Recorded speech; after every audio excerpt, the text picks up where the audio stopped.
우리가 살아온 시간도 있지만 살아갈 시간도 있지 않습니까? 어디다가 집 짓고 사실 겁니까? 모래 위에다가 집 짓는 그런 헛수고 하지 마십시다. 수고를 해도 참된 수고. 땅을 하나 파도 모래 위에다가 수고하는 그 수고 말고 허리가 나갈 것 같지만 반석 위에다가 그렇게 땀을 한번 흘려보자는 겁니다. 어디서 티가 나냐? 그 수고를 어디서 찾냐?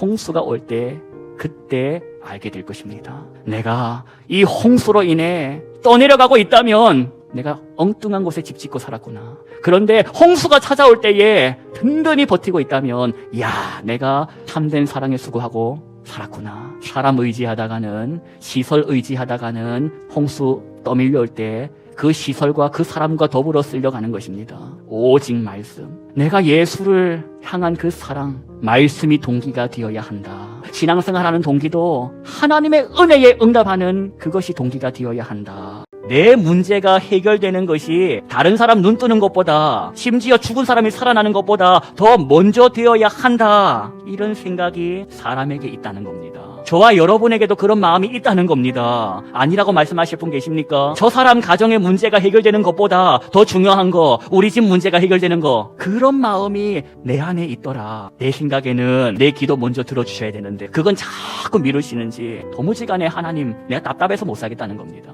만약 감옥문이 활짝 열렸다 생각해 보십시오. 그래서 자유가 주어졌다고 생각해 보십시오. 요한이 의심했겠냐? 무조건 할렐루야지. 무슨 의심이 생기겠습니까? 무조건 저 예수는 메시아지. 왜? 감옥문이 활짝 열렸는데. 살아보면 인생은 네 마음대로 되지 않는 것이다. 기도도 그렇다. 응답도 그렇다. 네 마음대로 이루어지지 않는다는 겁니다. 내 마음대로, 내가 원하는 대로 이루어진다면 누가 하나님이냐? 너냐? 우리 착각하지 맙시다. 우리 하나님은 미쁘시다. 우리 하나님은 반드시 그가 작정하신 것을 이루시는 분이시다. 이걸 알 때 절망하지가 않습니다.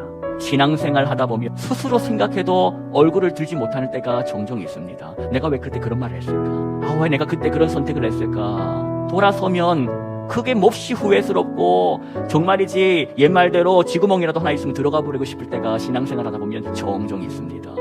우리가 기억할 게 뭐냐? 내 실력은 보잘것없다는 걸 인정하고 내가 내 믿음 가지고 신앙생활 하는 게 아니라 내 실력이 아니라 하나님의 은혜로 이 모양 없고 실력 없고 볼품없는 인생을 포기하지 않으시는 하나님의 그 미쁘심, 사랑으로 내가 살고 있다. 이걸 기억해야 끝까지 갈 수 있는 겁니다. 그래야지 저와 여러분이 다시 소망 중에 일어설 수가 있다는 겁니다. 기억하십시오. 저와 여러분의 실력으로 하나님을 믿는 게 아닙니다.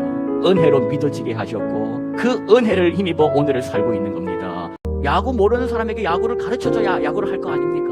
복음을 모르는 사람에게 복음을 들려줘야 복음을 살 거 아닙니까? 복음이 뭐냐? 하나님이 이 세상을 사랑하신다는 겁니다. 그래서 독생자를 보내주셨다는 겁니다. 그러니 하나님의 독생자 예수를 나의 그리스도로, 나의 주님으로 고백함으로 구원받으라는 겁니다. 그리고 하나님의 자녀 되어 살아라는 겁니다. 이게 기쁜 소식 아니겠습니까? 이게 복음이라는 겁니다. 단순히 지식이 아닙니다. 복음은 지식이 아니라 복음은 삶이다. 사랑하며 사는 삶으로 복음을 전해야지. 너 같으면 나를 보고 예수 믿고 싶겠냐? 너 같으면 나를 보고 예수 믿도록 우리가 예수로 살아야 한다는 겁니다. 오늘 저와 여러분을 보내시는 삶의 자리, 거기서 한번 살아보라는 겁니다. 거기가 선교지다. 그것에서 오늘 하루 우기며 사는 삶을 중단하시고 우겨야지, 그래서 이겨야지, 이거 그만해보시고 사랑의 삶